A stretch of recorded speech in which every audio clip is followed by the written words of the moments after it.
The heavy thumping on my front door was loud enough to make my coffee cup rattle against the kitchen counter. I wasn't expecting visitors, especially not at 7 in the morning on a Saturday.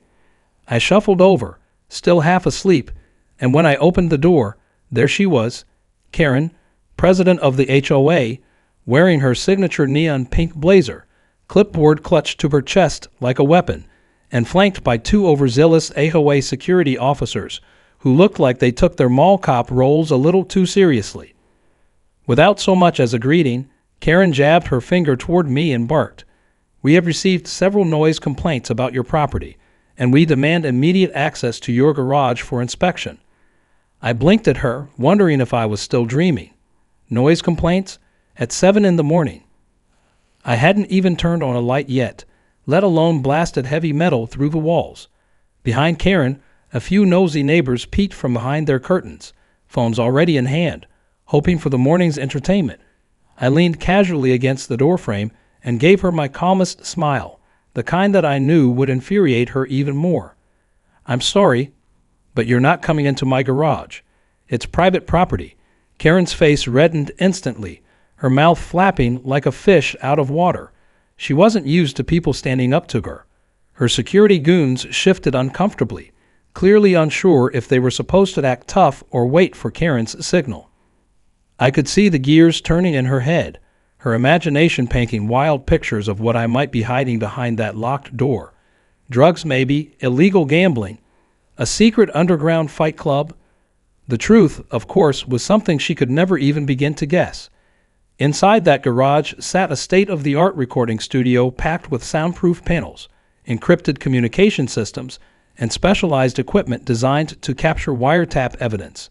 Not music, not podcasts, FBI operations. And the best part, Karen had absolutely no idea she was about to stumble straight into the most colossal mistake of her life. Still smiling, I firmly closed the door in her face.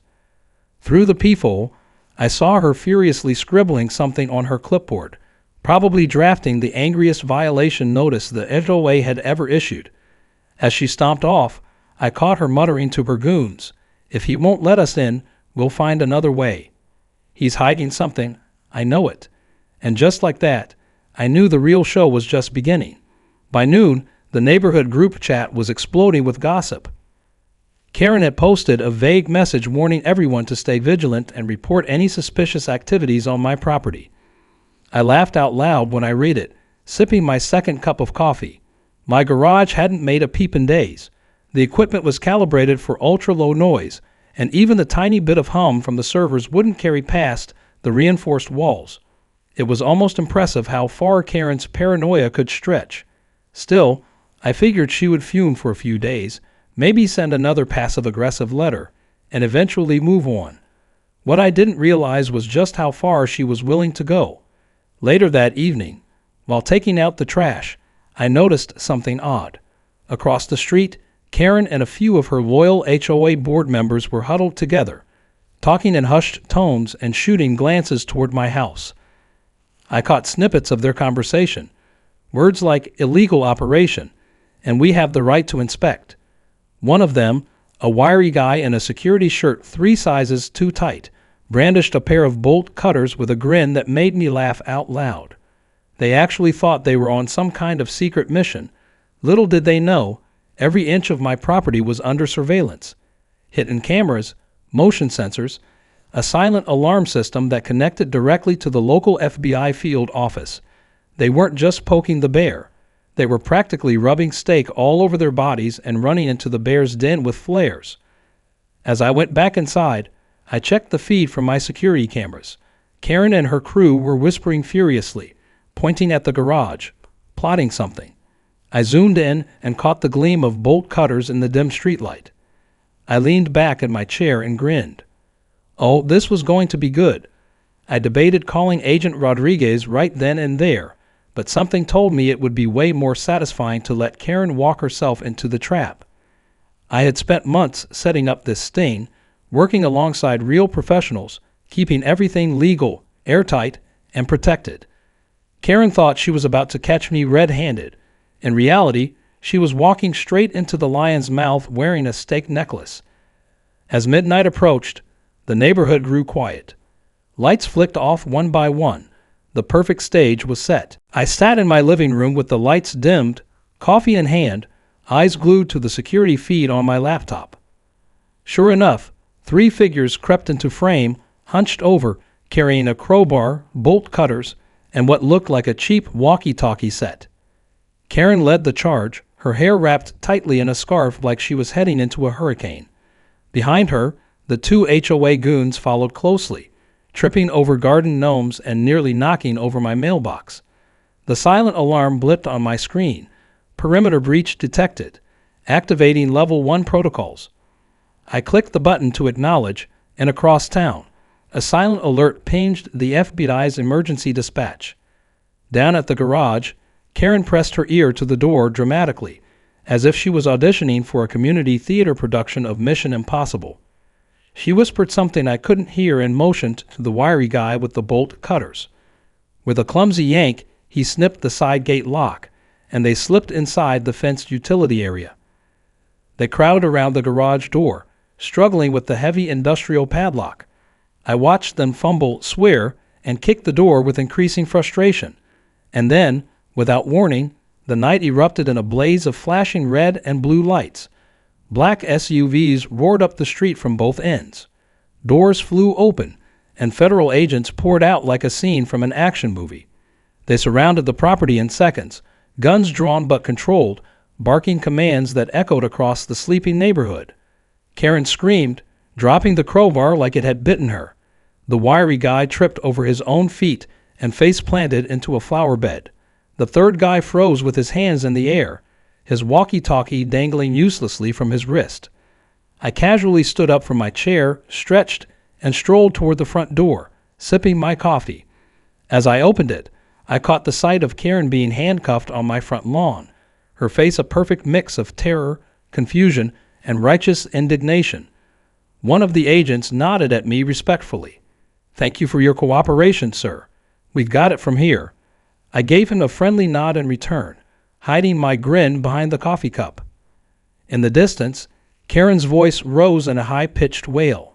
But I'm the HOA president. I have rights. Oh, Karen, you have no idea what rights you just violated, and this was only the beginning. The next morning, you would have thought the neighborhood had been hit by a tornado made entirely of gossip. I could barely open my blinds without seeing someone pretending to walk their dog while staring openly at my house. A few cars even slowed down as they passed, passengers craning their necks for a better look. Karen's attempted midnight espionage had gone off like a bomb, and the debris was scattered across every social media group, private message thread, and community board for miles. Of course, the FBI had done a great job containing major details, but the neighborhood wasn't dumb. They knew something massive had gone down, and it didn't take a genius to connect Karen's late-night break-in squad with the sudden flashing lights and federal agents. It was almost beautiful in a chaotic kind of way. I spent most of the morning pretending to be blissfully unaware, mowing the lawn while waving at my overly curious neighbors. Every time I waved, a few ducked behind bushes or pretended to check their phones. It was like living in a badly written spy movie, which was ironic, considering who had actually built a spy operation inside his garage. Later that afternoon, as the sun baked the sidewalks and people hid indoors to avoid the heat, I caught sight of Karen lurking around the corner of the street. Her hair was disheveled, her makeup smudged, and she wore enormous sunglasses that screamed, "Don't look at me," which of course made everyone look even harder. She was clutching her infamous clipboard again, but this time her steps were slower, her movements less certain. She was plotting, that much was obvious. No HOA president goes down without a fight, especially not one like Karen, who thought herself untouchable. What she didn't know was that her next move would dig the grave even deeper.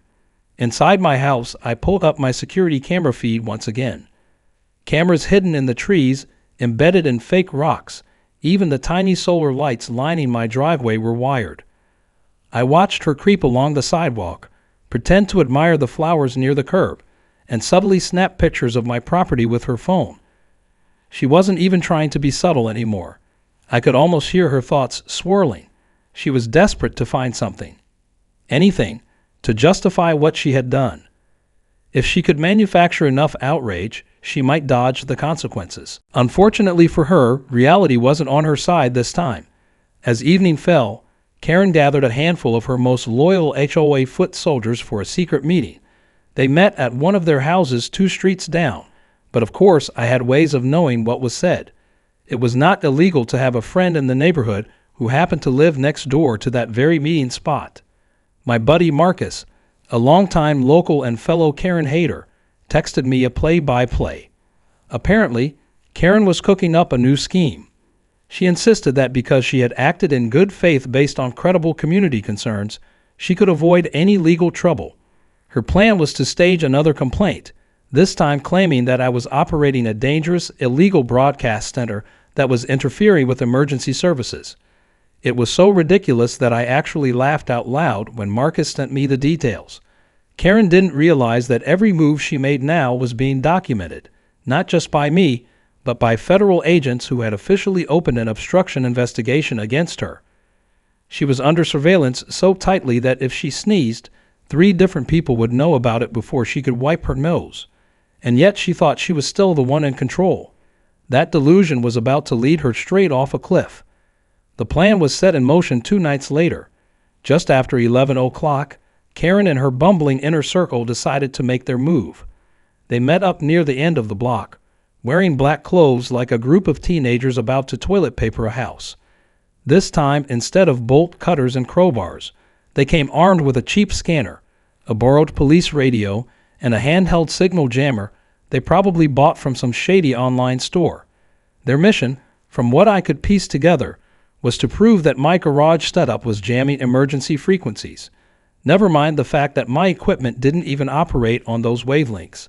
Facts were irrelevant when Karen's ego was on the line. I watched from my living room, sipping chamomile tea this time, as they crept around the side of my property. The small signal jammer was switched on and immediately started malfunctioning, throwing off weird static bursts. One of Karen's sidekicks nearly dropped it when it made a high-pitched shriek. Meanwhile, Karen was barking orders in whispers so loud they practically echoed across the lawn. You could almost feel her desperation. Like a pot ready to boil over, they positioned themselves right outside the garage, waving the cheap scanner around like they expected to catch secret government signals leaking from the walls. What they caught instead was a secondary motion sensor activating the second they stepped into range. A barely audible click echoed through the darkness as hidden cameras lit them up with infrared. They were officially trespassing again, and this time they had brought illegal tech onto my property. If the first incident had been stupid, this was borderline suicidal. Within minutes, the same unmarked SUVs from the other night rolled in, completely silent until they hit my street.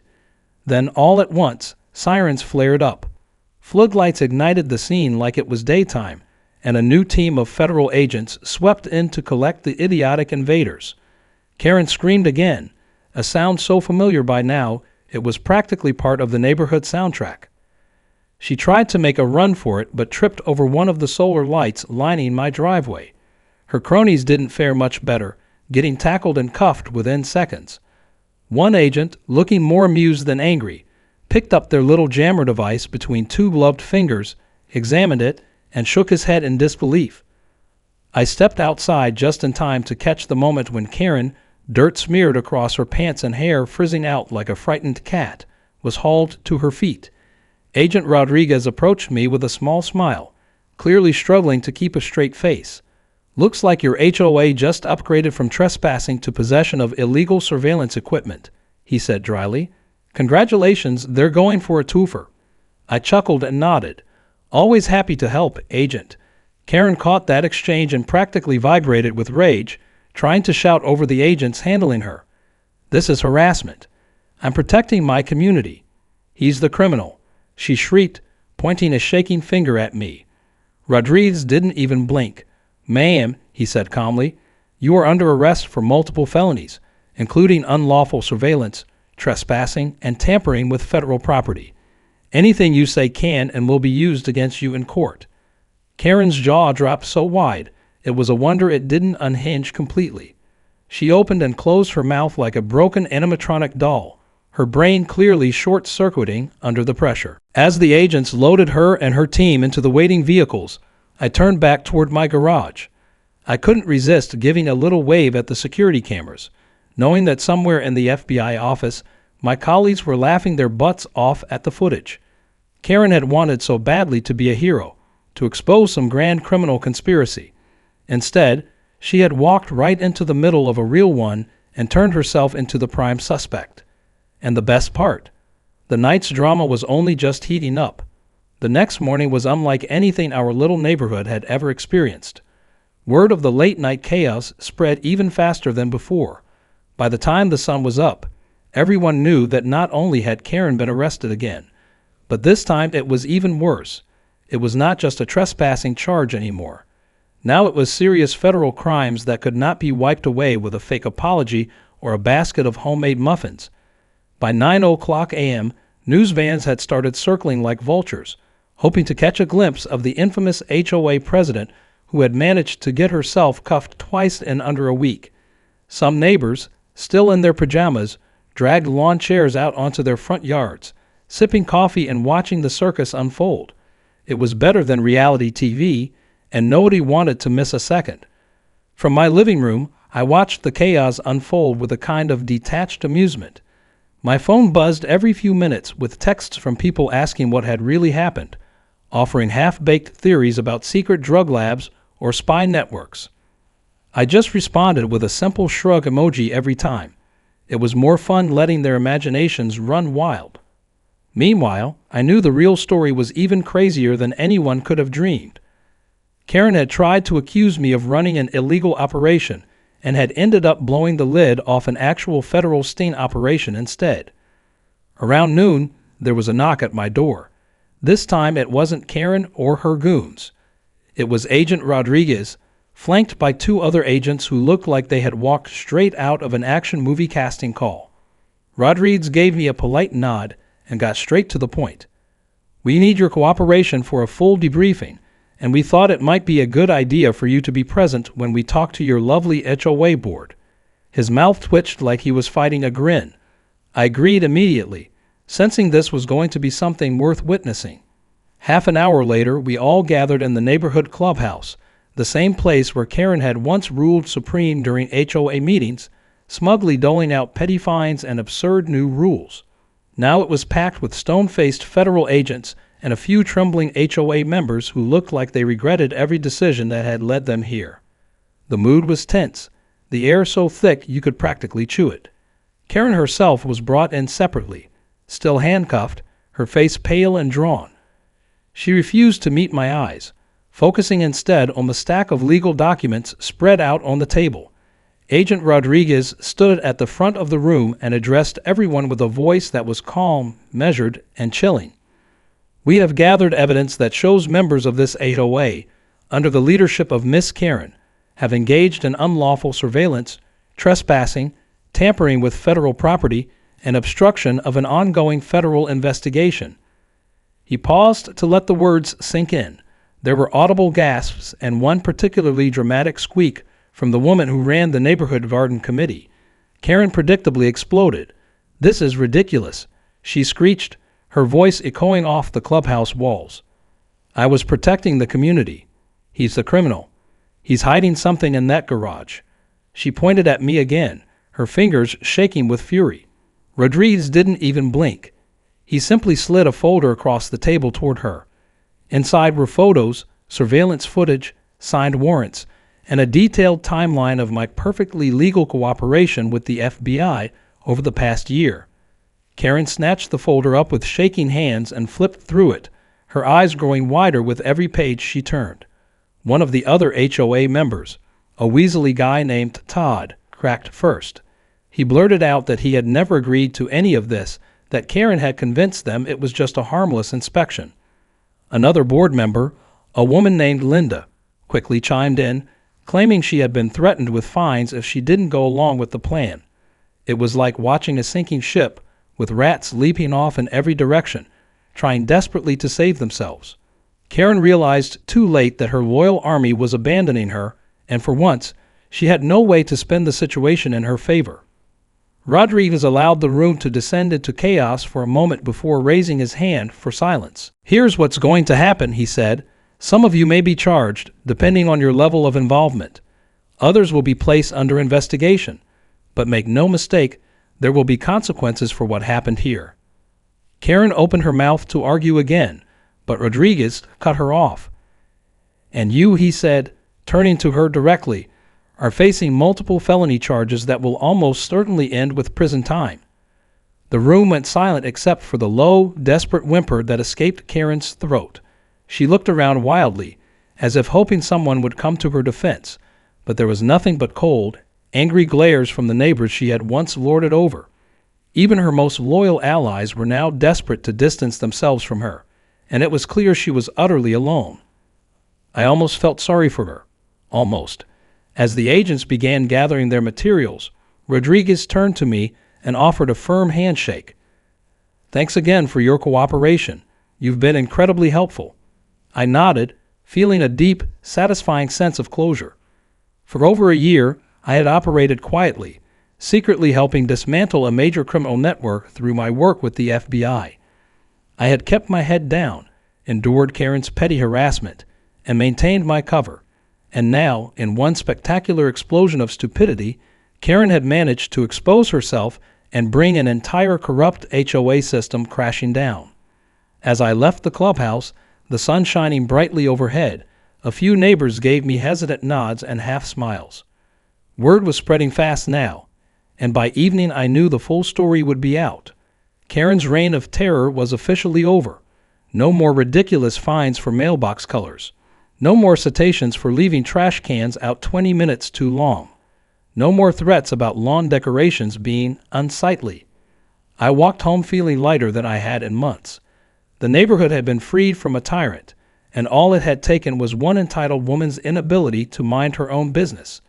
Back at my house, I sat on the porch, watching the sunset, sipping a well-earned glass of lemonade. Somewhere down the street, a moving truck was already pulling up in front of Karen's house. Whether she sold it voluntarily or had it seized to pay her legal fees, I didn't know. Honestly, I didn't care. I just smiled, leaned back in my chair, and enjoyed the sweet, peaceful silence that had finally returned to my street. Little did I know, though, the fallout was only just beginning. The fallout started sooner than anyone expected. By the following morning, the news trucks that had been circling like sharks moved in for the kill. Local headlines blared the scandal across every television and phone screen. HOA president arrested for federal crimes during illegal break-in. Neighbors who once cowered under Karen's rule now gave interviews from their porches, some gloating, some feigning shock, and some pretending they had never supported her in the first place. Clips of Karen being handcuffed and screaming about her rights went viral within hours. One particularly unflattering video of her face planting into my flower bed during her botched escape attempt racked up 500,000 views by lunch. The memes were merciless. I even saw one where someone photoshopped her face onto a stock image of a burglar caught in the act, complete with the caption, "When HOA duties get too serious." Despite all the noise outside, I kept to myself, quietly observing the chaos. I spent my morning organizing files for the FBI's follow-up investigation and cleaning up my garage, which now looked like the aftermath of a small, confused riot. Thankfully, the federal team had been thorough during the initial sweep, securing all the sensitive equipment and ensuring nothing was compromised. The agents reassured me that Karen's blundering hadn't jeopardized any ongoing operations, though it had created an absolute paperwork nightmare. Privately, Rodriguez admitted that the footage of Karen and her gang fumbling around the garage was now mandatory viewing at the Bureau's next training seminar under the file name How Not to Conduct Surveillance. By noon, the HOA board was in full meltdown. 3 members resigned within hours of each other, citing personal reasons and the need to focus on family. One even tried to delete every digital trace of his involvement, scrubbing Facebook posts and old emails. It was a bit late for that. The FBI had already taken everything. An emergency HOA meeting was scheduled for that evening, open to all residents, but the turnout was more like a packed courtroom than a homeowner discussion. I attended purely for the entertainment value, sitting near the back with a coffee in hand, watching the implosion unfold like it was the season finale of a reality show. At the meeting, what remained of the board stumbled through half-hearted apologies and desperate attempts at damage control. Linda, the garden committee lady, tried to shift blame onto Karen entirely, painting herself as an unwilling participant who had been bullied into compliance. Others muttered about being missiled or acting under false information, but the residents weren't buying it.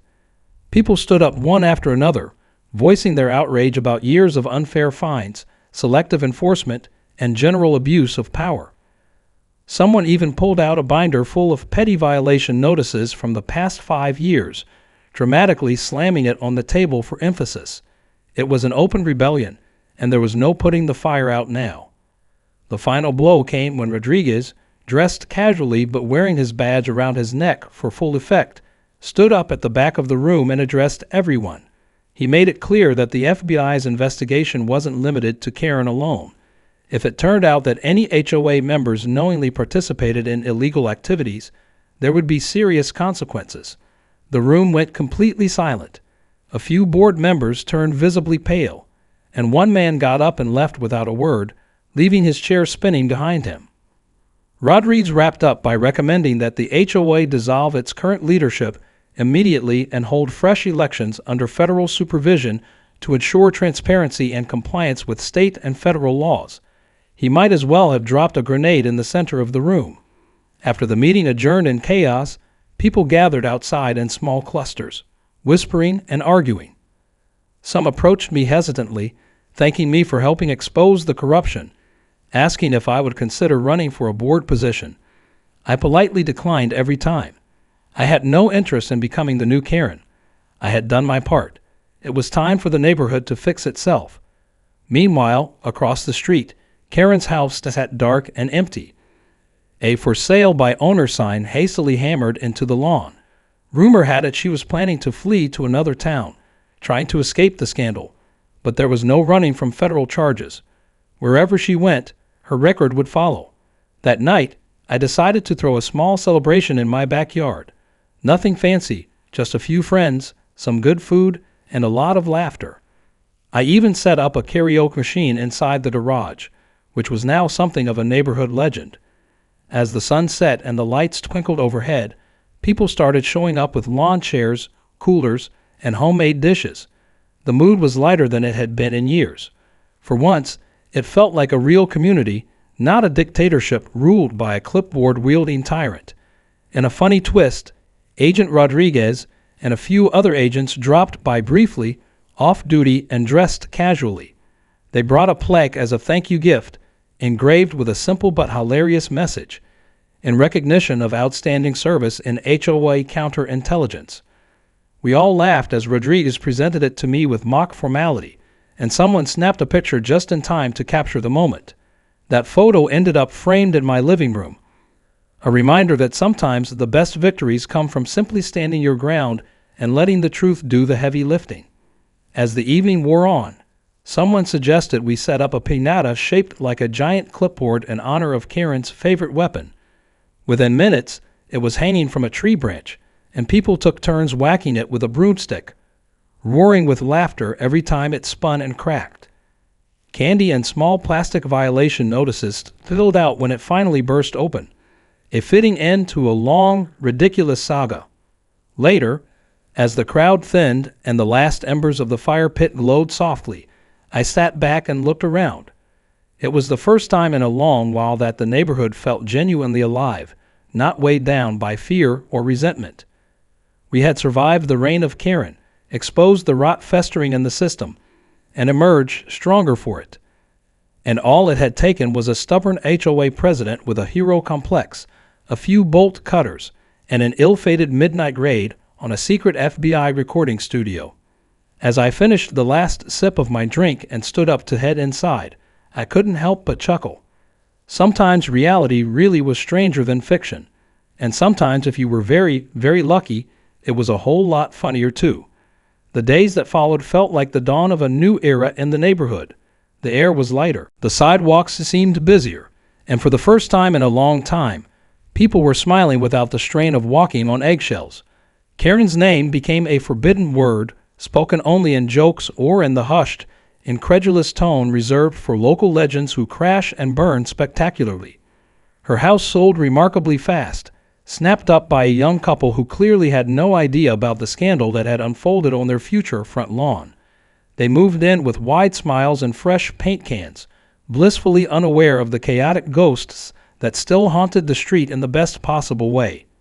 One morning, as I sipped my coffee on the porch, a city official pulled up in a sleek black SUV. He introduced himself as Mr. Delaney, a liaison for municipal affairs, and after a few pleasantries, he cut to the chase. After everything that had happened, the city had decided it needed more eyes and ears at the community level, someone who understood the stakes and the laws better than most. He offered me an honorary position as a civilian liaison, a role that meant attending a few meetings, giving input when it mattered, and generally making sure that no one ever pulled a Karen-level disaster again. I mulled it over for about 2 seconds before accepting. After all, who better to spot a rising tyrant than the man who had already survived one? My new role kicked off with a small ceremony at the city center. Nothing grand, just a few speeches, a handshake, and a certificate framed in cheap plastic, but it meant something. As I stood there, smiling for the local paper's photographer, I caught a glimpse of some of my neighbors in the crowd, clapping and cheering. Some of these same people had once sided with Karen, blindly following her lead without questioning her motives. Now they were free, and I felt a strange, quiet pride knowing I had helped make that happen. Meanwhile, the legal proceedings against Karen moved forward at a relentless pace. Without the HOA presidency to shield her, and with mounting evidence piled high against her, her options dwindled fast. Her lawyer, a harried man who looked like he regretted every decision that led him to that courtroom, tried to negotiate a plea deal. Karen would avoid serious jail time as she paid hefty fines, performed thousands of hours of community service, and accepted a permanent ban from holding any leadership position in any residential association, committee, or public office anywhere in the state. It was as thorough a fall from grace as anyone could have imagined. She took the deal. She had no choice. Word spread quickly that she was working off her service hours cleaning public parks and scrubbing graffiti off bus stops in the next county over. The photos that surfaced online were priceless. Karen, once the queen of clipboard tyranny, now wore an orange vest and rubber gloves, picking up trash with a grabber stick, while pretending not to notice people snapping pictures from passing cars. If there was a better symbol of karma at work, I hadn't seen it. To celebrate the official end of the Karen saga, the neighborhood decided to throw a massive block party. It wasn't just any party. It was a full-blown, no-holds-barred festival complete with food trucks, live music, games for the kids, and yes, a dunk tank featuring a cardboard cutout of Karen's scowling face attached to the target. I volunteered my backyard and the now infamous garage for the festivities. People toured the garage like it was a historic landmark, marveling at the equipment and laughing at how close Karen had come to making the biggest mistake of her life even bigger. As night fell and the lights strung between trees cast a soft glow over the party, I stood near the grill, flipping burgers when Agent Rodriguez approached, holding a cold soda in one hand and wearing a rare, genuine smile. He raised his can in a mock toast. "You know," he said, "I've been doing this job for 15 years, seen some wild things. But this?" He gestured broadly at the laughing crowd, the food, the music, the kids running around with painted faces. "This is a first." I laughed and clinked my bottle against his can. "Just another day in paradise," I said. Later, as the band played and the fireworks began, I found myself standing near the edge of the crowd, looking out over the happy chaos. It struck me how much had changed in such a short time. For months, fear and frustration had ruled this place. People had kept their heads down, avoided confrontation, allowed themselves to be bullied into silence. But now there was music and laughter and the smell of grilled food in the air. Now there were real conversations happening, real friendships forming. The neighborhood had been broken, but instead of crumbling, it had rebuilt itself stronger than before. As the grand finale fireworks burst overhead, someone handed me a microphone. They wanted me to say a few words. I hesitated for a second, then stepped up onto the makeshift stage in my backyard. smiling at the sea of faces lit up by the colorful explosions above. I kept it short and sweet. I said that sometimes the loudest bullies fall the hardest, and that no community thrives when fear runs the show. I said that real strength comes from standing together, not from tearing each other down. And finally, I said that if anyone ever tried to rule this place again with a clipboard and a fake badge, they'd have to go through all of us. The crowd erupted in cheers, and for once, it wasn't just polite applause. It was real, heartfelt, full of life. As I stepped down and someone cranked up the music again, I realized something. Karen had thought she could control people by making them afraid. What she had really done was bring them together in defiance. She had accidentally built a stronger community, and she had no one to blame but herself. The party went long into the night, and even when the last song played and the last drink was poured, nobody really wanted to leave. We sat around the dying fire pit, swapping stories, laughing about the madness that had passed. At some point, someone suggested making the block party an annual event, a reminder of how far we had come. I agreed immediately. Traditions were important, especially the ones born from resilience. As I finally turned in that night, exhausted but content, I glanced once more at the plaque from the FBI hanging near my front door. It still made me chuckle. I never set out to be the neighborhood's secret weapon, or a civilian agent, or a symbol of standing up to corruption. But life has a funny way of putting you exactly where you need to be. Karen had seen me as a threat. She wasn't wrong. Sometimes the quiet neighbor with the closed garage door is the last person you should ever underestimate. And sometimes the smallest stand can turn into the biggest victory.